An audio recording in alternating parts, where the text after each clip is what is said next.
পাবনায় ইছামতি নদীর নাব্যতা ফিরিয়ে আনতে চলছে শত কোটি টাকার প্রকল্প। তবে খনন কাজের মাটি বিক্রি ঘিরে উঠেছে নানা অনিয়মের অভিযোগ। নির্ধারিত নিয়ম ভেঙে গভীরভাবে মাটি কেটে নেয় হুমকির মুখে নদীর তীর। বাড়ছে ভাঙন ও জলাবদ্ধতার আশঙ্কা। অভিযোগ তদন্ত করে ব্যবস্থা নেওয়ার আশ্বাস দিয়েছে সংশ্লিষ্ট কর্তৃপক্ষ। পাবনার প্রতিনিধি রাজিউর রহমান রুমির তথ্য ও ভিডিওতে আরও জানাচ্ছেন মনোয়ার হোসাইন। পাবনার ইছামতি নদীর হারানো নাব্যতা ফিরিয়ে আনতে ১১০ কিলোমিটার জুড়ে চলছে মেগা খনন কাজ।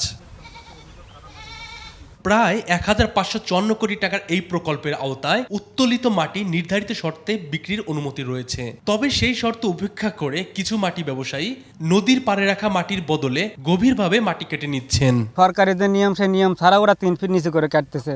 তো এইভাবে কাটলে তো আমার ফসলে যাবে গাং, তাহলে শান গাং আগে গেলে শান আমরা তো ফসল তো মারি পারবো, এটা বৃষ্টি হলে পরে ফসল ডুবে যাবে। আমার পাট কাটতেছে, আমি দৌড়ায় এসে দেখি যে অলরেডি আমার পাট সব কাটিয়ে ফেলেছে।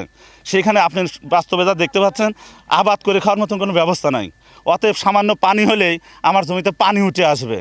এটা আমার নিজের জমি কাটেছে, এখানে বহু কাটিয়ে নিয়ে যাচ্ছে, আরও পাশে বরাবর বহুত জমি কাটিয়ে লেগেছে। এরা ঠেকানো কঠিন। নির্ধারিত সীমার বাইরে মাটি কাটায় দুর্বল হয়ে পড়ছে নদীর তীর। কোথাও কোথাও পাশের ফসলি জমির মাটিও কেটে নেওয়া হচ্ছে। এতে নদী ভাঙন ও জলবদ্ধতার ঝুঁকি বাড়ার পাশাপাশি ক্ষতির মুখে পড়ছে আশেপাশের কৃষি জমি ও বসতবাড়ি। এইভাবে মাটি কাটিয়ে নিলে আমরা কোথায় দানা দেবো আগুর ঘরে, আর কোথায় পিঁচ লাগাবো, কেমন করে চলবো, এটাই আমার প্রত্যাশা।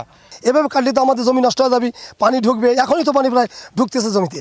এসব অভিযোগের বিষয়ে কথা বলতে রাজি হননি অভিযুক্ত মাটি ব্যবসায়ীরা। তবে পানি উন্নয়ন বোর্ড জানায় তদন্ত সাপেক্ষে ব্যবস্থা নেওয়া হবে। আমরা যখন মাটিটা বুঝাই দিই তখন তাদেরকে একটা ডিজাইন লেভেল মেনটেন করে মাটিটা বুঝাই দিই আর কি। এখন কোনো জায়গায় এরকম যদি হয়ে থাকে তাহলে সেটা আমরা সরজমিনে ভিজিট করে সে মোতাবেক আমরা ঠিকাদারের কাছ থেকে ব্যবস্থা নেব।